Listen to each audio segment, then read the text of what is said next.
여러분들한테도 너무 감사를 드리고, 사실 저는 이 영화를 깐에서 리미에르 극장에서도 보고 여기서도 봤는데 여러분들한테 확실히 말씀드릴 수가 있는 게 깐보다 여기 훨씬 더 좋아요. 여러분들 진짜 좋은 환경에서 이 영화 처음 만나셨다는 생각이 듭니다.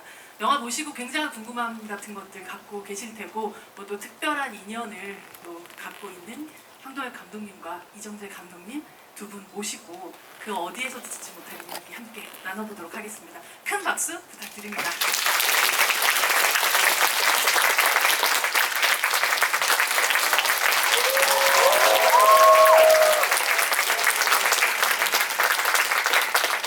네, 저희 인사하고 자리에 앉을까요? 네, 차렷 인사.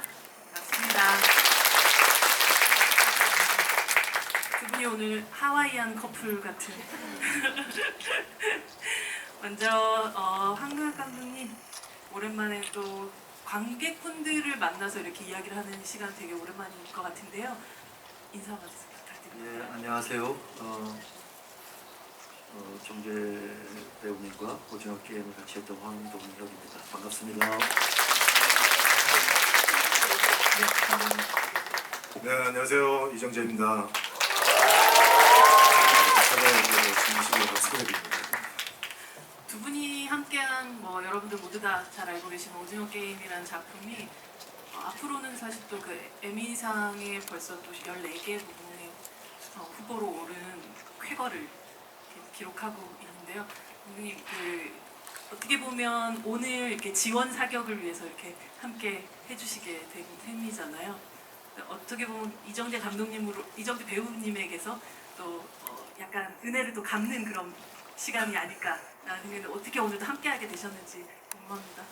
뭐 저는 정재 배우님이 정재 씨가 이 작품을 얼마나 열심히 준비했는지 얘기를 많이 사실 저희 촬영할 때부터 많이 들었고요. 또 직접 촬영하는 촬영장에 가서 촬영하는 모습을 지켜보기도 해서 아무래도 워낙에 이 작품에 대한 관심이 제가 많았습니다.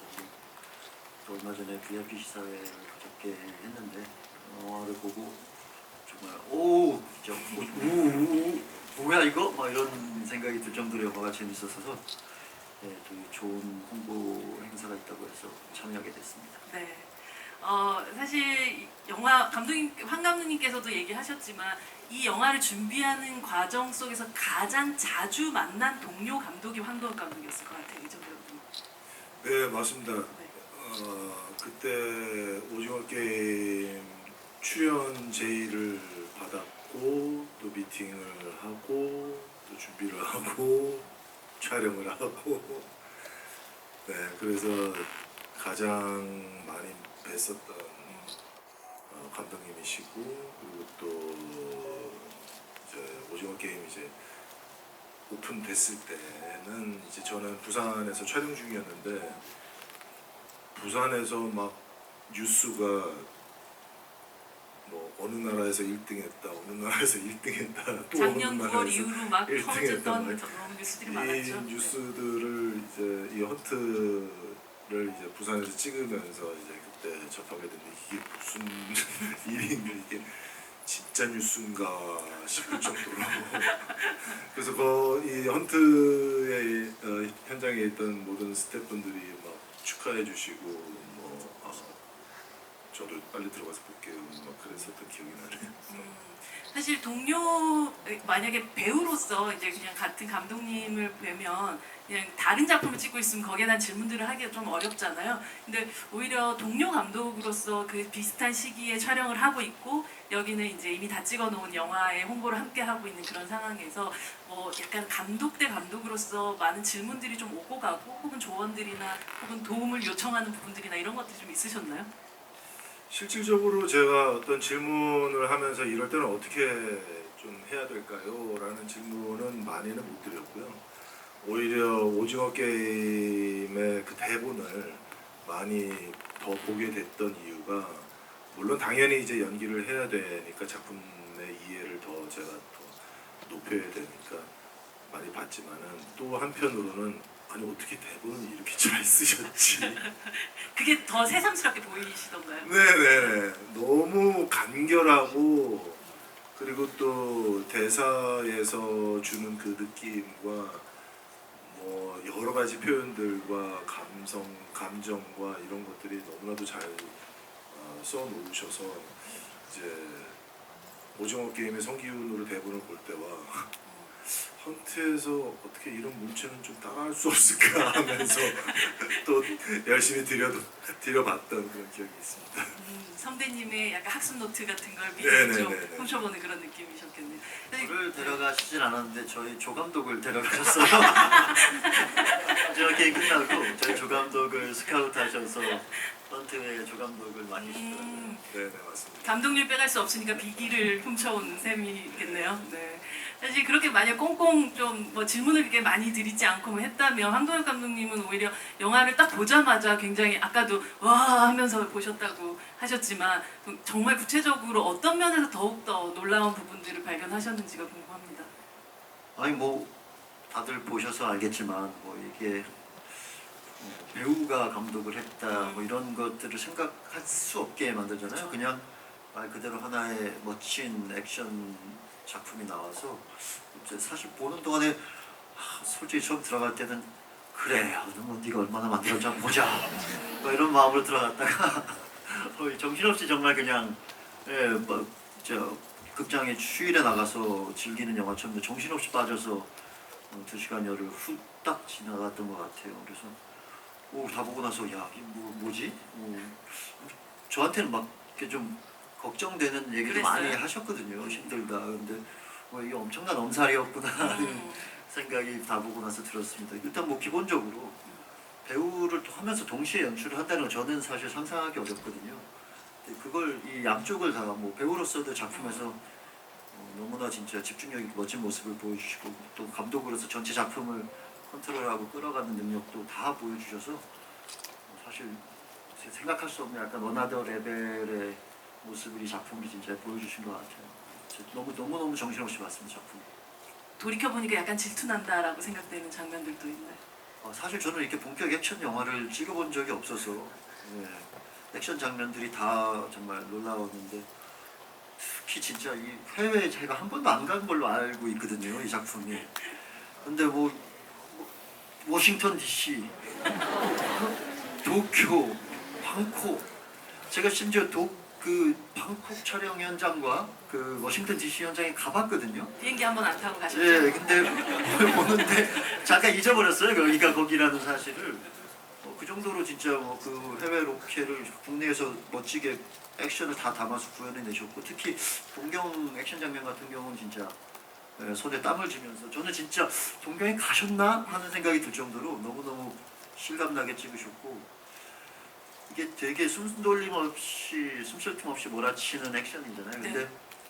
중간에 갑자기 그 이웅평 그 분이 나오시는데 황정민 황정민 씨, 배우님이 네. 연기하셨던 캐릭터의 모델이라고 제가 할 수 있죠. 네. 어릴 때 실제로 이제 겪었거든요. 저 이웅평의 귀순을 제가 남한강변에서 피서 중이었는데 가족들이 물놀이 중이었는데 사이렌이 울리고 인천에 공습이 시작됐다고 해가지고 다 같이 빨리 집으로 돌아가라고 막 난리가 났었던 기억이 있어요. 실제 전장에 났다라고 해가지고 그 기억도 떠오르면서 이 숨 돌릴 틈 없이 빡빡한 액션에서 과연 이웅평이라는 사람이 갑자기 나와서 무슨 역할을 하려고 하는지 보는데 그 배우분이 나오신 것도 놀라웠지만 뭔가 잠깐 그 코믹하게 정말 이웅평이 라면이 먹고 싶어서 기승했나? 이 코믹과 같은 숨쉴 공간을 마련해주면서 동시에 그 사람이 가져온 그 암호 프리 책을 이용해서 결정적인. 다음으로 넘어가는 또 그 연결고리로 절묘하게 쓰셨더라고요. 그래서 야 이거 진짜 깜짝 놀랄 만한 재치와 센스가 보이는 그런 장면이었습니다. 이 작품에서 굉장히 약간 도드라지는 네. 그런 순간이었던 것 같아요. 맞습니다. 제가 말씀하셨던 것처럼 저희 이제 대기하고 있을 때 야, 도쿄 장면은 어떻게 찍은 거야? 라고 어디서 찍은 거야? 라고 물어보시기도 했는데 그렇게 보면 이 영화는 뭐 코로나면 코로나 혹은 여러 가지 장애물들이 굉장히 많은데 그 장애물들을 굉장히 좀 슬기로운 방식으로 대처하면서 오히려 더욱더 좋은 효과들을 만들어낸 부분들이 분명히 있었던 것 같아요. 도쿄 장면은 어디서 찍으셨습니까? 그래서 도쿄는 부산에서 찍었습니다. 워싱턴은 여의도고 방콕은 저기 강원도 고성. 국내 사실은 이제 세트가 아닌 시가전을 네. 그렇게 국내든 뭐 해외든 이제 야외에서 그렇게 실감나게 또 그리고 대규모로 찍어낼 수 있다는 것 자체가 굉장히 큰 도전이라는 생각을 하거든요. 네. 그리고 또 시대가 다르기 때문에 네. 그 시대상을 또 지우는 것들도 굉장히 큰 또 도전이기도 했었을 네, 테고요. 네, 맞습니다. 사실 그런데 저희가 촬영을 많이 이제 하다 보니까 이제 동경을 실제로 가서 찍을 수 있을까라는 생각을 하다 보면은 불가능일 거라고 이제 생각을 했고, 또 그렇다고 그러면은 일본의 어떤 그런 모습을 또 그래도 잘 담기 위해서 동경이 아닌 일본의 다른 지역으로 가서 찍을까까지도 생각을 했지만은, 이 총격 액션을 찍는 것은 일본에서는 거의 불가능하지 않을까라는 생각을 하게 됐고요. 그리고 또 태국에서 폭파신도 역시 그 사원들이 근처에 많이 있다 보니까 그런 것이 좀 허가받기가 굉장히 어렵다는 거를 제가 다만하게 소구와 소설을 찍으면서 이제 많이 듣게 됐거든요. 그래서 시나리오 쓸 때부터 동경과 태국은 한국에서 찍으려고 생각을 하고 시나리오 썼고요. 그리고 또 워싱턴은 뭐 미국은 한국에서 도저히 해결이 안 된다. 그래서 현지 프로덕션도 정했고, 또 그러면서 10번 이상의 회의를 가지면서 촬영 날짜도 정했습니다. 그런데 코로나 상황이 미국이나 한국이 그때 좋아지질 않아서, 그래서 계속 뒤로 미루고 몇 번을 미루다가 결국에는 못 갈지도 모른다라는 그 연락을 받았고, 그래서 못 갈 수도 있는 거에 대한 대안을 이제 급하게 찾다가 여의도에서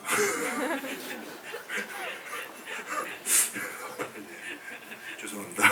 하지만 우리 모두 누구도 눈치채지 못한 뭐 마치 그곳에 모두 다 간 것 같은 느낌이 드는 그런 영화기도 했었고, 사실 황도현 감독님도 말씀하셨지만 진짜 정신 없이 흔히 말하면 뭐 강약 중강약이 아니라 강강으로 또 이루어져 있는 이 영화에서 유일하게 기괴한 쉴 틈을 주는 등장 인물이 바로 황정민 배우기도 했던 것 같아요. 두 분의 또 뭐 정청과 이자성의 전사들을 또 생각해 보면 가장 애틋하게 쓰여진 캐릭터가 아닌가 싶기도 한데, 그 역할을 사실은 전체 영화의 톤 앤 매너 안에서 가장 이질적인 순간을 만들어냈었던 그 어떤 의도들을 감독님께 좀 듣고 싶습니다. 사실 누군가로 인해서 단서가 탁 풀리면서 전체 그 스파이를 잡을 수 있는 그런 그 모멘텀으로 이렇게 딱 바꾸는데 어떤 방법이 필요할까, 또 어떤 인물이 필요할까를 고민하다가 이제 좀 다른 국면으로 이제 넘어가는 그 분기점이 조금 더 극명하게 보였으면 하는 그런 생각 때문에 새로운 인물이 이제 그런 역할을 해주면 좋겠다라고 생각했고, 또 쓰다 보니까 이제 정민이 형이 이제 생각이 났죠. 그래서 정민이 형이 좀 해주셨으면 좋겠는데 이 부탁을 어떻게 해야 되나라고 생각을 하다가 이제 지금 저희랑 같이 함께 공동 제작을 맡아주신 사나이 픽처스 한재덕 대표, 저하고는 이제 신세계를 같이 찍었기 때문에 황정민 선배하고 또 공작도 찍고 뭐 많이 찍으셨거든요. 그래서 한재덕 대표님이 이제 전화로 쓱 컨디션 체크를 먼저 매니저를 통해서 지금 컨디션이 어떤가 먼저 파악을 하신 다음에 이제 정민 형에 대해 이제 말씀을 하셨더니 너무나도 뭐 흔쾌히 대본도 안 보시고 해주시겠다고 이제 말씀을 해주셔서, 그렇다면 대본 수정을 조금 더 해야 되겠다. 이분이 들어온다면. 예. 그래서 조금 더 재미적인 어떤 그런 위트나 또 들었다 놨다 하는 어떤 그런 그 형만의 아주 특출난 그런 연기력을 조금 더 보여드린다면 관객분들이 훨씬 더 좋아하시지 않을까 싶어서 뭐 들었다 놨다 총도 뺐고 뭐 허허허허 하면서 막 웃으면서 책상도 다시 갖다 놓고 그런 장면으로 조금 더 수정을 해서 이제 드렸죠. 아니 황 감독님이 아까 전에 그 준비하시면서 그래서 라면 에피소드나 이런 거는 실화 같은 거에 좀 바탕이 된 건가라는 궁금함을 얘기하셨어요. 라면 이야기는 실제 이야기라고 들어서 이제 그 부분은 좀 더 사실은 써야 될지 말아야 될지 고민을 많이 했는데요. 그래도 쓰는 것이 조금 더 영화적인 어떤 그런 풍요로움에 좀 더 도움이 되지 않을까 싶어서 쓰게 됐습니다. 사실 역사 속에서 반대편이 돼서 싸우게 되는 외로운 두 남자라는 설정을 생각을 해보면 이 영화가 교묘하게도 굉장히 남한산성과 헌트가 굉장히 닮아 있는 영화 같다는 생각을 하게 됐어요. 여기 총알 개수만큼 거긴 단어 개수가 나올 것 같은 그 정도로 말을 총으로 쓰는 그런 영화였었고, 여기는 사실은 그 육체를 써서 그 두 사람의 대결을 보여주는 부분들이라서 어쩌면 두 분이 되게 다른 연출의 형태를 갖고 있는 감독님들이지만 정말 사실은 밑바닥으로 봤을 때 굉장히 비슷한 부분들이 서로 있는 사람들이 아닐까라는 생각을 했었어요. MBTI나 뭐 이런 거 함께 굉장히 사실은 지난 2년 동안 너무 긴 시간 같이 했던 부분들이 많으셨던 그 동료라서 서로에게 있어서 가장 비슷하다고 생각한 점들이 어떤 건지가 좀 궁금하더라고요. 글쎄요, 전 MBTI를 안 해봐서 네, 안 해보셨어요? 네, 그걸 자꾸 하라고들 하는데 제가 집중력이 떨어져서 막 2, 30분 이상 뭘 잘 못해서 시도를 하다가 맨날 실패했는데 그냥 뭐라 그럴까요? 잘 맞는 뭔가 느낌이 있었어요. 항상 뭐 일단 그 제 작품을 좋아해 주시기도 하셨고 저희 촬영하면서 항상 현장에 그 세트장에 오시면 그 세트나 이런 것들도 너무 항상 마음에 들어 하셔서 뭔가 이 코드가 기본적으로 작품을 보는 눈이든 뭐 아니면 뭐 어떤 예술이나 시각적인 어떤 부분에 대한 어떤 감각이든 그런 것들이 굉장히 잘 맞는구나 하는 생각을 그 작품을 찍을 때부터 계속 하고 있었고요. 다니면서도 항상 저희 재미있게 술 먹어도 항상 또 재미있는 분이고 대화 코드도 잘 재미있는 맞고 해서 분이셨군요. 아이고 정재 씨가 또 술 드시면 재밌으십니다. 네, 뭐 이래저래 참 잘 맞는 구석이 많은 저는 그런 사람이라고 생각하고 있습니다. 물론 공식적인 영혼의 짝이 계시지만 또 한동현 감독님이 새롭게 또 등장한 영혼의 짝으로서 말씀드렸던 것처럼 어떤 부분에 있어서 말하지 않아도 또 이해되고 혹은 또 와 이렇게 맞다니라고 생각되는 어떤 공통점이 있는 동료셨나요? 글쎄요, 이제 이런 거는 저희 둘이 좀 잘 맞는 것 같아요라고 아주 뭐 이렇게 맞춰보지는 말로써 이제 맞춰보지는 않았는데 제가 이렇게 뭐 그 오징어 게임으로 혹은 이제 그 전작 감독님의 그 전작품들을 이렇게 봤을 때는 작품성에서 그 재미와 예술성을 같이 이제 가지고 가시는 유지하시는 그런 작품으로서의 모습은 너무 그 부분이 너무 멋있었고 좋았고요. 그리고 또 실제로 오징어 게임을 하면서 이제 같이 작업을 하면서 또 말씀하신 것처럼 이제 촬영이 없는 날도 맥주도 한잔 하고 뭐 이러면서 이제 이런저런 얘기할 때는 굉장히 시원시원하세요. 네, 그리고 또 저보다 훨씬 더 유머도 많으시고 그리고 또 무엇보다도 되게 따뜻한 마음을 이제 사람들이 느낄 수 있을 정도로 표현을 잘 하세요. 그래서 본인과 함께 일하고 있는 그 스태프분들의 소중함을 표현을 또 잘 하세요. 그래서 그런 모습을 현장에서 봤을 때는 이분이 그냥 자기 일만 열심히 하는 사람이 아니라 모두 함께 이제 같이 가려고 하는 그런 아주 리더로서의 그런 모습을 봤을 때는 굉장히 존경스러웠죠. 술자리에서 어떻게 재밌게 해주셨길래 저렇게 술을 먹어야 그렇게 되거든요. 궁금하네요. 여러분들 뭐 못 보시겠지만 사실 영화에서 첫 총격전이 벌어지는 공간이 교묘하게도 또 극장의 그런 공간인데 그 극장의 어떤 뒤에 뭐 소품실, 의상실 뭐 이런 것들이 막 공간을 활용하는 방식 같은 것들도 굉장히 처음에 영화가 시작되자마자 엄청나게 관객들을 몰입시켰던 그런 순간들이었다는 생각이 들어요. 사실 무대 위에서 카메라 앞에서의 활동을 주로 해오셨던 이 배우가 사실 그 뒤를 들어가서 거기서부터 영화를 시작한다는 것 자체가 굉장히 상징적이었었다는 생각이 들어요. 그래서 정말 그 뒤에서 정우성 배우가 어쩌면 피나 닦으세요라고 얘기하던 그 순간이 그래도 나를 결국 그 위험에서 구해주는 것도 동료이기도 한 이 모든 것들이 사실은 아, 이 사람이 이 영화를 그냥 하나하나의 그냥 대사나 혹은 상황들을 허투루 쓰거나 혹은 그냥 영화를 위해서만 쓰진 않았구나, 자신을 많이 담았구나라는 생각이 들었어요. 영화 굉장히 오랜 시간 동안 시나리오 쓰셨다고 들었었고 그 시간 동안에 자신에 대한 반영이 굉장히 많이 좀 들어가 있는 작품이 아니었을까 싶기도 하거든요. 네, 맞습니다.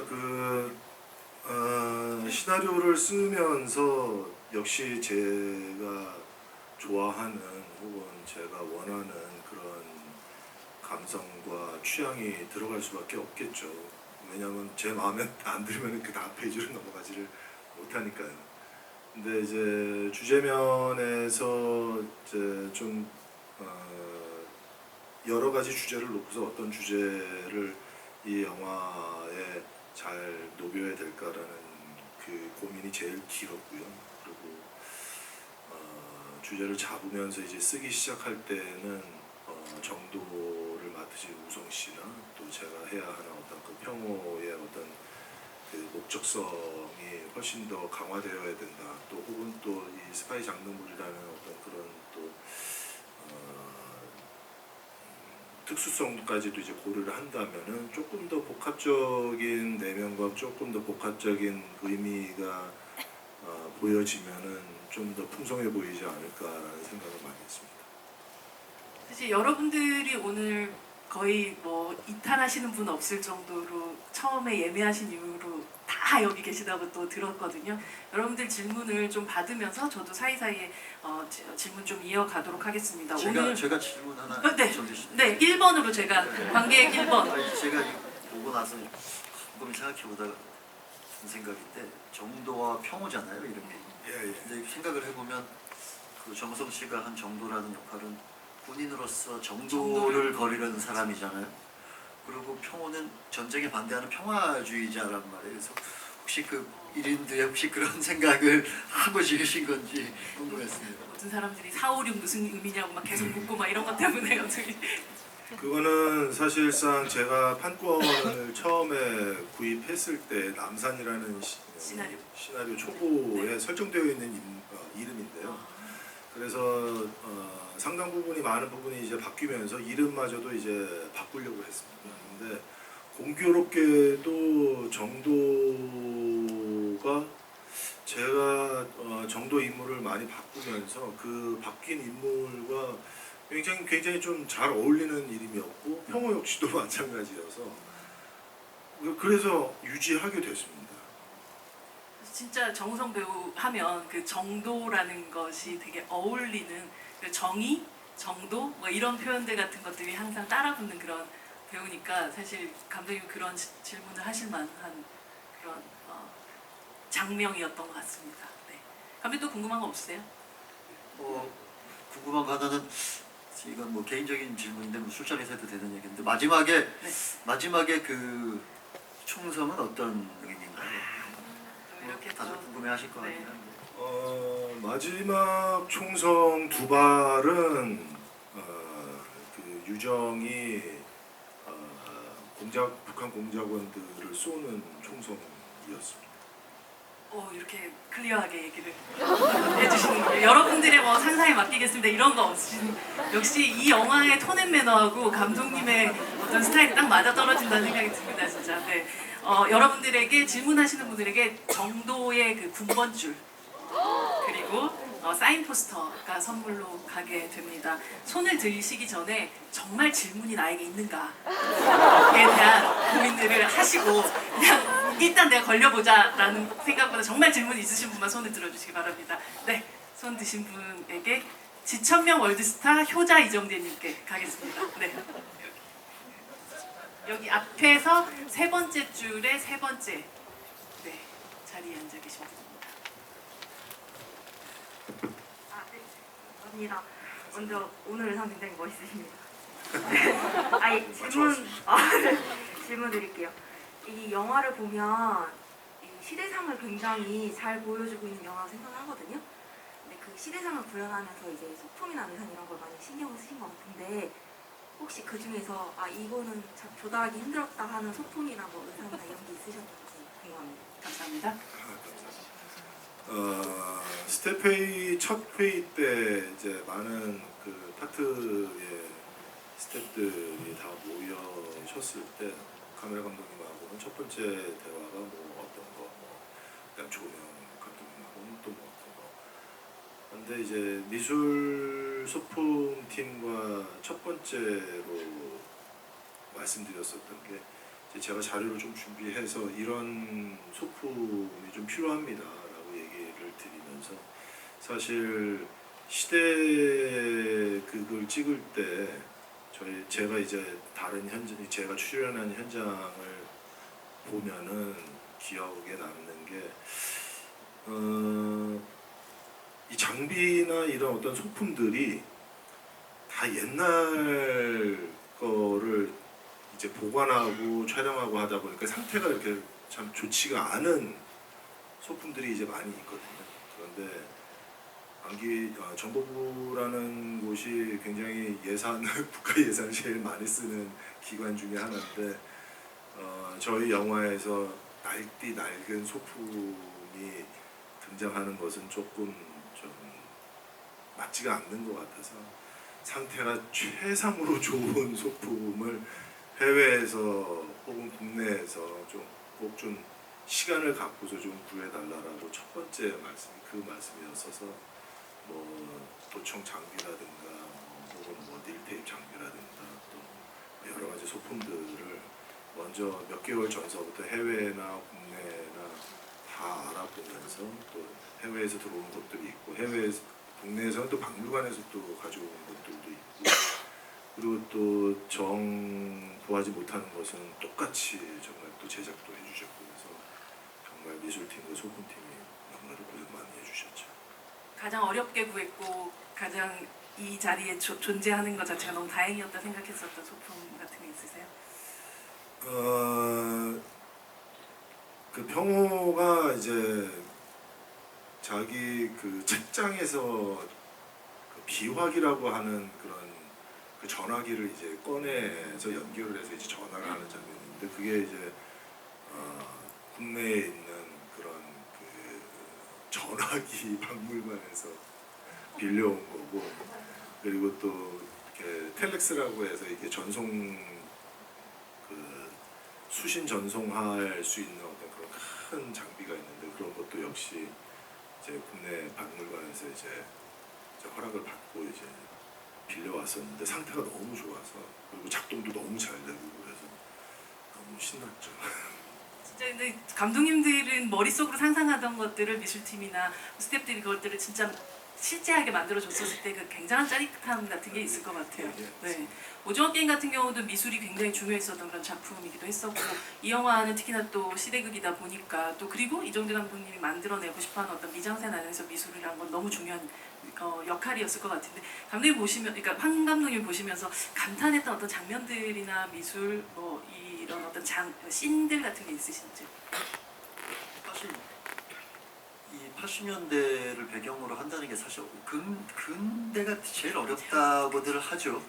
왜 아예 저기 조선시대로 가버리면 남한산은 괜찮은 뭐 그것도 어려우셨잖아요, 그쵸? 그것도 뭐 어렵긴 했는데 어차피 그건 이제 포기하고 다 만들어야 되거든요, 거의. 그러니까 좀 아예 그런 식으로 접근하는데 이건 이제 구해야 되는 것과 만들어야 되는 것들이 막 혼재하고 있고 우리의 기억에 있는 것들이 있다 보니까 더 사실적이어야 하는 것들이 있어서 아마 굉장히 힘드셨을 것 같은데 아니 이게 뭐 한 장면이 아니라 전반적으로 쭉 보면 액션 영화이기 때문에 아무래도 이렇게 빨리 움직여서 배경 같은 것들이 인지가 안 될 때가 많은데 보통 액션 영화들이 이 작품은 계속해서 나오는 그 디테일들이 아까 말씀하신 그 전화기도 제가 두 번 정도 보시면 진짜 말씀하셨던 것처럼 아 저기에 저런 함의들이 있었구나라고 생각하면서 곱씹어서 좀 볼 수 있는 대사들이 굉장히 많았던 것 같아요.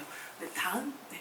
근데 이거 지금 스포성 얘기. 아 그쵸. 여러분들은 되게 고급 관객이시잖아요. 아시죠? 저희 이 안에서 들었던 이야기에서 남들이 들었을 때 굉장히 영화의 재미에 반감이 될 것 같다면 거기까지만 하시는 건 너무 잘 알고 계실 것 같아요. 네. 네, 그럼 네, 약속만 지켜주신다면 좀 더 네. 자유롭게 네. 얘기하겠습니다. 황도열 감독님이 이번에 다음 질문자를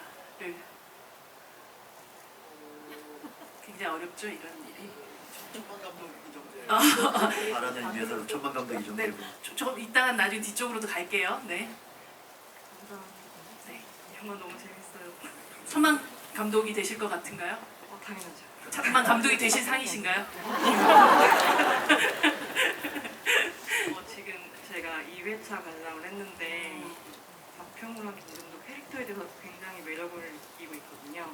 그래서 그 혹시 시나리오나 극 중에는 나오지는 않지만 이 캐릭터들에 대한 그 인물 죄송해요 적어왔어요 떨려서. 네네. 아, 예. 그냥 시나리오나 읽으셔도 극 됩니다. 중에는 나오지 않는데 이제 감독님이나 배우분만 알고 있는 그런 캐릭터에 대한 설정이 있는지. 아, 편집된 혹은 뭐 장면이 있는지를 혹은 말씀하시는 뭐 건가요? 대사로 아니면- 표현되진 않았지만 두 사람끼리는 우린 이런 관계였을 거야라고 아, 설정한 네. 부분들이 있는지 네, 네. 궁금하신 거죠? 네. 감사합니다. 이게 참 웬만한 설정과 어떤 의미를 네. 굳이 제가 따로 말씀을 드리지 않고도 좀 잘 이해해 주시기를 바라는 마음으로 설명을 한참 했지만은 역시나 정우성 배우님께요.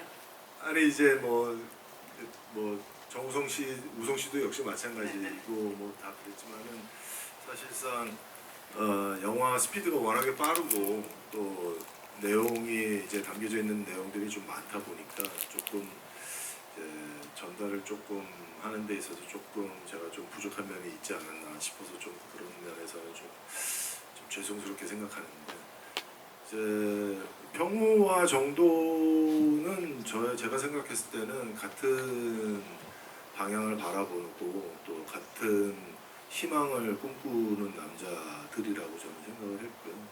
하지만은 자신의 목적을 이루기 위해서 굉장히 과감하게 이제 자기의 행동을 보여주는 그런 두 인물이라고 생각했고 또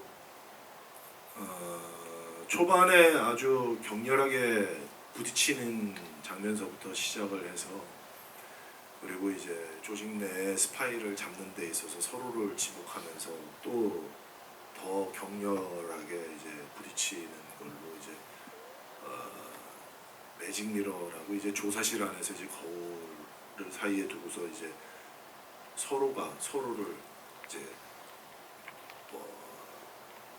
공격하는 말로써 이제 공격하는 그런 장면이 있는데 하지만은 상대방을 보고서 이제 너가 굉장히 의심스럽고 너가 반드시 스파이다라고 얘기를 하지만 그 거울에 비친 모습은 자기 본인의 모습이고 정도 또한 그렇지만은 또 조사실 안에 있는 평호도 이제 너가 지금 목성사라는 것 때문에 지금 나를 공격하느냐라고 얘기를 하지만은 그 거울에 비친 모습은 또 평호 자신의 모습이거든요. 그러면서 이제 더 대립각이 더 이제 폭발을 하는 그 지점에서는 저 도저히 참지 못하고 둘은 이제 주먹 싸움을 이제 주먹 다짐을 하면서 같이 뒹구는데 이제 계속해서. 한 몸이 돼서 뒹굴거든요. 그래서 아주 에로틱한 장면이죠. 네, 맞습니다. 예. 많이 소문 좀 내주십시오.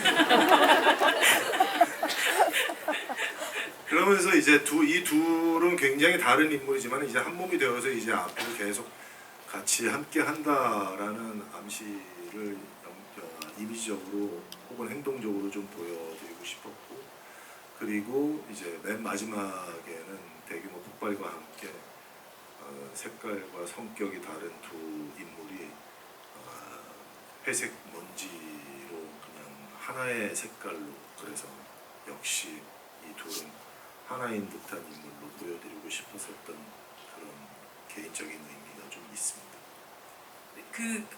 한 감독님, 사실 두 인물이 아주 팽팽하게 대결할 때는 그것의 균형감을 잡는 게 너무 어려운 일이잖아요. 제가 예전에 남한산성의 신분석을 한번 하면서 보니까 이제 두 사람이 이병헌 배우랑 김석 배우가 이제 이야기를 나누는 장면에서 거의 단어 수와 분수조차도 다 계산하듯이 딱 맞춰 떨어져 있더라고요.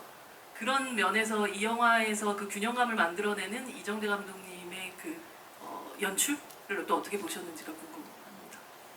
사실 센 배우들을 네.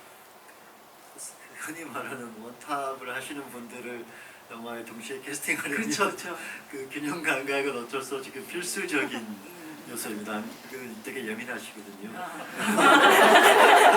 본인이 예민하면서도 또 예민해줘야 되는 그런 상황이 이중고를 겪으셨겠네요. 이 감독님이 이번에 감독을 하시면서 그걸 제대로 한번 느껴보시지 않았습니까? 목이 타시나 본데요 지금. 네.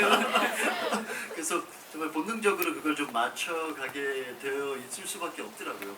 왜냐하면 읽는 사람들은 되게 그걸 민감하게 느끼기 때문에. 근데 보면서 어쨌든 이 작품이 그게 제일 그 지점에서 이 놀라운 지점이, 보통의 이제 작품들이 이런 스파이물은 보통 우리가 예상하는 건 범인은 하나잖아요. 그렇죠. 결국 독림은 하나인데 이 작품에서 독림이라는 인물이 물론 형호이긴 하지만 전두환을 또 죽이려는 동시에 이 정도도 똑같은 목적을 가지고 있는 인물 나중에 이제 어느 그 클라이막스 지점쯤에서 드러내게 되는데, 거기까지 가는 과정이 계속해서 추리를 하게 되고 나중에는 거의 정도로 몰아가는 듯 하다가 마지막에 순식간에 뒤바뀌어서 동시에 그 지점부터는 이 둘이 하나의 목표를 어떻게 이룰 것인가라는 지점으로 또 갈리는 그런 부분들이 생기는데, 그것까지 균형 감각이 정말 기가 막히게 잘 맞아 떨어져 있었고, 그걸 둘이 안 다음부터도 다시 또 기가 막히게 맞아 들어가는데, 그 장면이 좀 인상적이었어요. 어떻게 그걸 서로가 같은 목표를 가지고 가야 될 그 어떤 합의에 도달하는 순간이 있잖아요. 그 장면이 평호가 같은 북에서 온 공작원들한테 고문을 당하고 미역을 당하고 할 때 정도가 갑자기 기습을 하면서 태우려다 만 쪽지 하나를 마저 태워주는 그 정보를 감춰주는 장면인데, 그걸 보통 말이나 이런 것들로 되게 표현하기가 쉬운데 대사 한마디 없이 행동 하나로 둘이 여기서 한 배를 타는 모습을 그 장면을 표현해 줬을 때 거기서 연출을 좀 할 줄 아시는구나 하는 생각이 그 장면에서 제일 많이 들었습니다. 근데 사실은 기훈이 같은 경우도 새벽에 하나 살리겠다고 다 포기할 수 있는 인간이라는 게 시리즈 속에서도 굉장히 중요한 장면이기도 하고 중요한 대사였다고 기억이 나는데, 말씀하셨던 것처럼 그 순간에 아주 이기적인 선택들을 하지 않는 그 부분이 영화 다른 작품이긴 하지만 굉장히 상통하는 어떤 이정재 배우의 어떤 아이덴티티 같은 느낌이 좀 들기도 했던 것 같아요. 말씀하셨던 것처럼 사실은 이 두 배우에 대한 균형감도 유지해야 되지만 본인이 사실 그 사람이잖아요. 감독이자 이게 배우라는 게 단순히 컷하고 나가지고 어떻게 또 와서 큐하고 나서 어떻게 연기하나, 이게 어려운 걸 수도 있겠지만 실제 나를 객관적으로 본다는 게 굉장히 쉽지 않은 일일 텐데 그 어려운 걸 어떻게? 저도 사실은 제가 경험을 해보지 않고 있었을 때는 그게 가능한가? 너무 어려운 일 아닌가? 너무 쑥스러운 일 아닌가? 이런 생각을 많이 했었고요. 근데 또 막상 또 해보니까 자기 자신의 연기를 보고서 오케이를 하는 것은 본인이 하는 거기는 하지만은, 그래도 또 많은 스태프분들이 또 봐주시고 계시니까 이제 연기를 하고 모니터 쪽으로 이제 걸어가면서 스태프분들을 이렇게 보면은 벌써 다 압니다.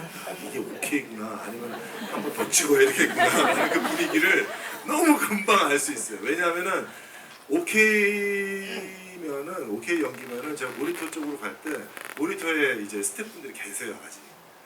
그러고서 이제 같이 모니터 보고 이렇게 표정 보면 오케이인가요? 그렇게 해서 오케이가 되는데, 제가 이제 모니터 쪽으로 걸어가는데 이제 슬금슬금 한 명씩 이제 다른 데로 이제 가시면은 이거 뭐는 잘못됐구나. 그러면서 이제 다시 체크를 해서 이제 다시 테이크를 이제 가게 되는 게 헌트 때 이제 가장 재밌었던 어떤 그런 풍경이었고요. 뭐 말씀하신 대로 투탑 구조의 시나리오를 쓰기가 굉장히 까다롭습니다. 맞습니다. 그래서 51% 정도로 누군가에게 멋스러움이 있다든가 뭔가 조금 더 주제와 가까이 있다든가 혹은 무언가가 더 1%라도 더 상대방에게 있다면은 이 나머지 배역이 이제 캐스팅이 잘 안 되거든요. 그리고 현장에서 끊임없이 얘기합니다. 좀 이렇게 바꾸면 안 돼, 좀 이런 것 좀 하면 안 돼라는 식으로 끊임없이 얘기를 하는 모습을 뭐 너무나도 많이 봐왔고 또 어렸을 때는 저도 그런 이야기를 감독님의 또 요구했었던 저의 또 어떤 그런 부끄러웠던 시기가 과거가 있었고 있었군요. 예. 그러다 보니까 이제 밸런스 맞추는 게 굉장히 어렵고요. 또 더군다나 우성 씨는 저의 아주 절친이면서 아주 오랜 동료이기 때문에 그 밸런스 맞추는 거가 이제 제 거를 챙기는 것보다는 오히려 우성 씨 거를 챙기면서 밸런스를 맞추어 갔었던 게 그랬던 기억이 많이 나네요. 그럼에도 불구하고 정우성 씨가 슬쩍 와서 너무 이쪽으로 기운 게 아닌가 얘기하는 순간 없었나요? 예, 아직까지 그런 서운함을 이제 비치시진 않는데 참 그런 거 보면 참 참 가슴이 넓고 속이 그러시네요. 깊으신 분이에요. 네, 정도를 걸으시는 분이시군요. 네. 다음 질문을 저 뒤쪽으로 갈게요. 지금 저 핸드폰 네, 불빛으로 여기 네 맞. 아니 바로 옆이었던 것 같은데 네 맞습니다. 반짝이게 약간 라이트를 켜셨던 분이 있으셨던 것 같은데 네 두 분이 원만한 합의를 네, 한 분에게 가겠습니다. 네, 요 라인이에요. 둘째 라인. 네, 영화 너무 잘 봤습니다. 오늘 세 번째 봤는데 5번은 더 볼 것 같아서 굉장히 감동적이었고 흥행이 너무 잘 될 것 같아서 미리 축하드리고 싶습니다. 미리 축하드립니다. 네, 그리고 짧게 질문 드리겠습니다. 네. 감독님으로서 영화 촬영하시면서 가장 재밌게 찍으셨던 컷과 가장 힘들게 찍으셨던 컷이 뭔지 알고 싶고 왜 그러셨는지 듣고 싶습니다. 네. 가장 재밌게 찍었었던 거는 뭐 보셔서 아시겠지만 그 계단에서 구르는 씬. 아니요. 그저 변경 요원 이제 우정 출연해 주신 분들과 네. 함께 촬영할 때가 가장 즐거웠던 장면이었고요. 왜냐하면 뭐 그분들이 이제 이 두 선배가 두 동료가 뭘 한다고 하니까 이제 도와주겠다라고 아주 흔쾌히 이제 오히려 먼저 연락을 주신 분들이어서 또 다들 아시겠지만 너무나도 바쁘신 분들인데 부산까지 이제 많게는 6차례까지 이제 내려오셔가지고 이제 촬영을 해주셨거든요. 근데 다들 모여 있으니까 이게 촬영하는 장소인지 혹은 이제 무슨 청룡영화제인 줄 알았는데. 야유에 나온 건지 모를 정도로 계속 농담하시고 막 웃고 막 피묻히고 또 웃고 여기가 다 찢어졌는데도 또 웃고 자기들끼리 사진 찍고 예, 너무나도 감사한 추억이고 또 너무나도 즐거웠던 추억입니다. 그리고 또 이제 가장 어렵고 또 힘들었었던 촬영은 역시 그 라스트 방콕 시퀀스라고 할 수 있고요. 워낙에 많은 출연자분들도 많이 나오시고 또 상황이 계속해서 이제 그 짧은 시퀀스 안에서도 국면이 계속 몇 번씩 이제 바뀌는 것을 또 잘 찍어냈어야만 됐고 또 대규모 폭발도 있고 총격도 뭐 한두 명이 하는 것이 아니라 몇십 명씩 동시에 막 이제 총기를 이제 사용하다 보니까 이제 안전 같은 것도 또 더 유독 이제 신경을 썼어야만 됐고 뭐 여러 기술이 아주 집약적으로 아주 또 혹은 이제 전체적인 어떤 그런 예산이나 물량 면에서도 아주 집중됐었던 그런 시퀀스여서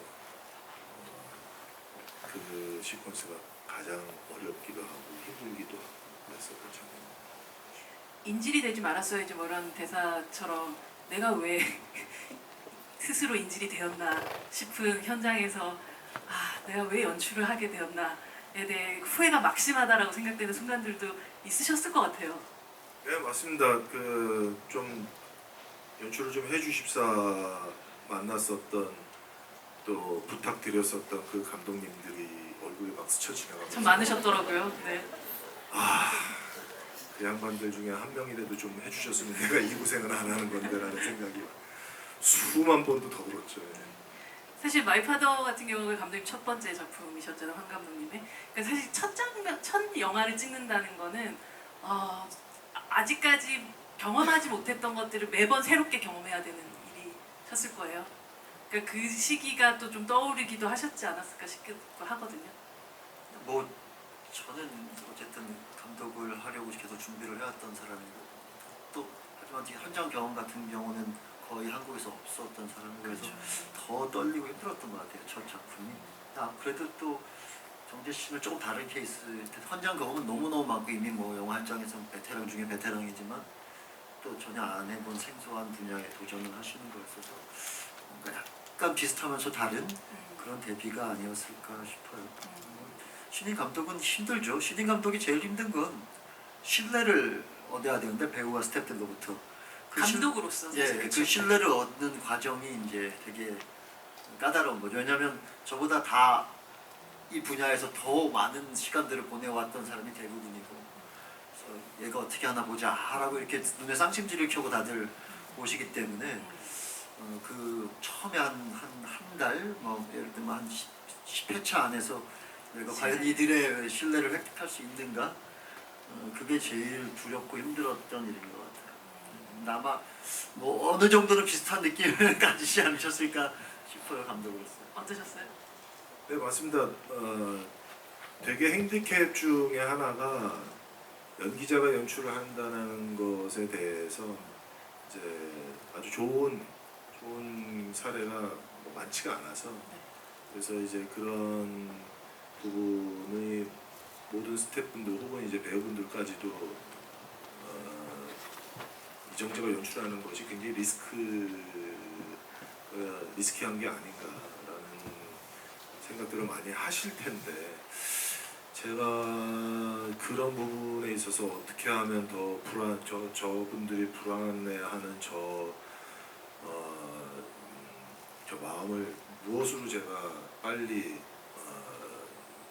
감독님이 말씀하신 것처럼 신뢰를 드릴 수 있을까라는 거에 있어서는 역시 시나리오와 그 다음에 또 프리를 준비하면서 회의를 해 나가는 과정에서 제가 더 준비를 많이 해서 더 생각을 많이 얘기하고 또 의견이 다르다면은 굉장히 또 논리적으로 설득을 해야 되고 또 어떨 때는 또 그분의 아이디어가 좋다라는 것은 바로바로 그 자리에서 인정을 해서 바로 또 수정을 또 해 나가야 되는 부분이 역시 신뢰를 쌓을 수 있는 그런 물리적인 시간은 좀 필요했습니다. 네. 다음 질문을 받도록 하겠습니다. 여기에 제일 끝줄에 있는 네 지금 이렇게 들고 있는 네 맞습니다. 조금 더 내려오시면 되겠네요. 네. 네. 너무 영화 잘 봤습니다. 저 중학교 때부터 팬이었어요. 늦게 입덕하셨네요. 저 영화 마지막 끝장면에서 태국에서 이제 그 비구장님께서 가고 싶은 어디든 일이 끝나면 보내주겠다고 하셨는데 그게 혹시 정착지가 정해진 건지 아니면 본인이 죽을 걸 알고 있었는지 아니면 정작 북한이든 어디든 가보겠다고 생각을 안 해본 건지 궁금합니다. 예. 그게 정도 입장에서는 네가 나를 도와줘서 작전을 잘 성공만 해준다면 내가 너 살려줄게 라는 뜻이라고 생각했고요. 그리고 평호가 거기에서 과연 어떤 생각을 했을까는 조금 저도 좀 여러 가지 복합적인 생각이 좀 들지 않았나라는 생각이 들지만은 바로 뒤에서 저격병이 어느 위치에 있다라는 것을 알게 되다 보니까 훨씬 더 평호 입장에서는 지금의 상황이 훨씬 더 복잡해졌을 거라고 생각하고요. 만약에 내가 정도를 도와서 진짜 정도가 원하는 방향으로 목표가 이루어진다면은 뭐 정우성이 한 말이니까 약속은 지켜주겠지라는 생각도 좀 하게 되면서 야 나 그러면 저 유럽 어딘가로 좀 잘 좀 보내주면 안 되겠냐. 정도가 아니라 정우성이란 말이에요. 야, 내가 너 도와줬잖아. 그러니까 나도 좀 좋은 데로 좀 보내줘. 그래서 아마 좀 평호를 좀 안전한 곳으로 좀 보내주지 않았을까요? 그 약속을 지키지 않았을까요? 네, 거의 아마 마지막 질문이 될 것 같은데요. 황도혁 감독님이 오늘 마지막 질문자를. 제일 뒤에 양손 저으시는 분 네, 어둠 속에 계시는 분 저 귀신. 바로 옆저 계시는 네. 네. 감사합니다. 네. 감사합니다. 네. 오징어 게임에 쌍문동에 살고 있어요. 안녕하세요. 네. 쌍문동 사시는 황기호 씨랑 함께 어. 사셨던. 네.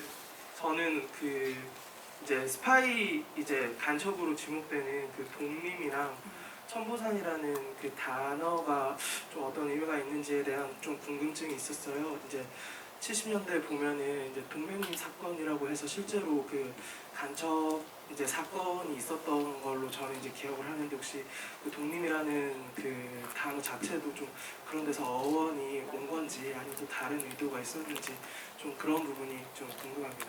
천보산도 마찬가지로 네. 어떤 의미가 되는지 궁금합니다. 독림이라는 그 코드네임은 원래 그 남산 초고에 있는 이름인데 그게 왜 독림인지는 설정이 되어 있었거든요. 근데 제가 수정을 하면서는 그 독림의 그 이름 풀이 과정이 그 장면이 저한테는 사실 중요하지가 않는 장면이어서 저는 그 선택을 하지 않았고요. 하지만은 독림이라는 지금 방금 전에 말씀하신 다른 사건도 이제 그런 비슷한 그 이름이 또 저도 자료를 찾다가 이제 알게 됐고 그러다 보니까 독림이라는 코드네임은 유지를 하는 것이 조금 더 좋지 않을까라는 생각을 했고 또 왜 독림인지에 대한 그 설명의 장면은 선택을 하지 않았습니다. 천보산 역시 이제 특별한 그 이름의 뜻은 없고요. 독림과 천보산, 이제 평호와 유정 이 필요한 그 코드네임으로서만 존재하는 이름입니다. 남도 북도 아니고 동쪽이 아니었을까 싶기도 하거든요. 두 사람이. 네네네.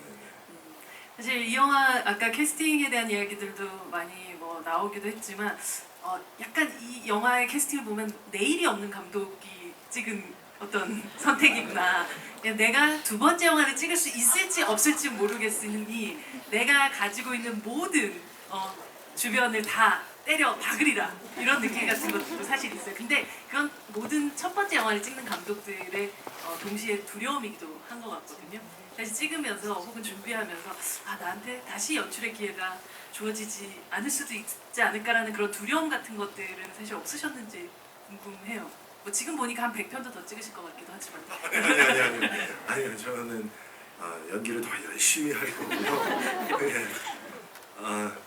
근데 이제 많은 스태프분들과 배우분들이 굉장한 열의를 보여주셨고 그 첫 회의 때서부터 계속 회의가 진행될 때마다 이 정도로 열심히 준비하시고 열의를 보이시나라는 그 모습에 되게 좀 많이 놀랐고요. 그리고 또 이분들이 배우만큼의 아티스트들이구나라는 생각을 굉장히 크게 갖게 되다 보니까 이제 좀 더 저도 분발하고 좀 더 열심히 해야 되겠다라는 생각을 하면서 모든 것을 다 이제 쏟아내야 되겠다라는 그런 책임감으로 일을 하게 됐습니다. 그래서 그렇죠, 예, 저에게 두 번 다시 연출은 없다. 절대라도 말씀하시면 안 되는데 사실 그러고 나서 그 감독님은 두 번째 수상한 그녀를 찍으셨잖아요. 그렇죠? 제가 네. 세 번째예요. 세 번째 수상을 했죠. 도가니를 찍으셨잖아요. 두 네. 번째. 그러니까 사실 뭐 항상 감독님들은 두 번째, 세 번째들이라는 걸 이제 예상하지 못한 상태에서 그 작품들에 임하게 마련이잖아요. 제가 오징어 게임 2를 절대 안 할 거라 그랬거든요. 그렇죠, 그렇죠. 네. 절대 다시는 시리즈를 하는 일이 없을 거라고 제가 찍으면서 너무 힘들어서 맹세를 했는데 결국 다시 하게 돼서 절대로 장담하지 마시라고 말씀드리는 겁니다. 어쩌면 다음 작품을 연출할 감독으로서 혹은 오징어 게임 2를 함께 찍을 또 배우로서 이번 또 헌트라는 작품을 보고 나서 이정재 배우에게 또 약간 서로 둘이 있을 때 좀 민망하지만 여기서 꼭 해주고 싶으셨던 말씀이 있으면 마지막으로 좀 들어봤으면 좋겠습니다. 진짜 이렇게까지 해낼 줄 저도 예상을 못했어서 진짜 너무너무 그간 들인 공과 이 작품에 대한 애정과 노력이 모든 컷에 다 묻어났어요. 그 정도로 정말 진심을 다해서 이렇게 열심히 했구나 하는 생각이 들어서 진짜 또 놀랐고, 그래서 좋은 재능을 가지신 것 같으니까 섞이지 마시고 좋은 기회가 오면 또 배우 하시다가 또 어느 그 영감이 오는 순간이 있으시면 다음 작품을 다시 또 영화제 팬으로서 이정재 감독님의 다음 작품도 한번 꼭 보고 싶다는 말씀을 드리고 싶어요. 네, 큰 박수 부탁드립니다. 홍백감독님 굉장히 귀한 걸음 해주셨고 네, 맞습니다. 또 이 귀한 만남을 위해서 정말 꽉 채워주신 관객분들에게도 너무 큰 감사함이 있으실 것 같은데요. 마지막 또 인사와 함께 또 감독님에게도 사랑을 한번. 사실 제가 어느 순간서부터 무대 인사를 이제 다니면서 정말 열심히 만들었습니다. 재밌게 봐주세요라는 말을 안 하기 시작했어요. 열심히 만드는 건 당연한 거고 또 열심히 만드는 것 때문에 재밌게 봐달라는 말이 어느 순간서부터 이렇게 탁 이렇게 목에서 이렇게 탁 걸리면서 나오지를 않더라고요. 이게 너무 형식적인 말 아닌가라고 생각이 들기도 하고 뭐 좀 더 진실된 이야기를 좀 더 했으면 좋겠다라는 생각으로 되면서 또 좀 다르게 이제 얘기를 이제 하기 시작했는데, 얼마 전에 이제 그 시사회 때 제가 진짜 열심히 만들었습니다. 재밌게 봐주세요. 그게 툭 튀어나오더라고요. 그건 정말 여기서부터 이렇게 올라온 거죠?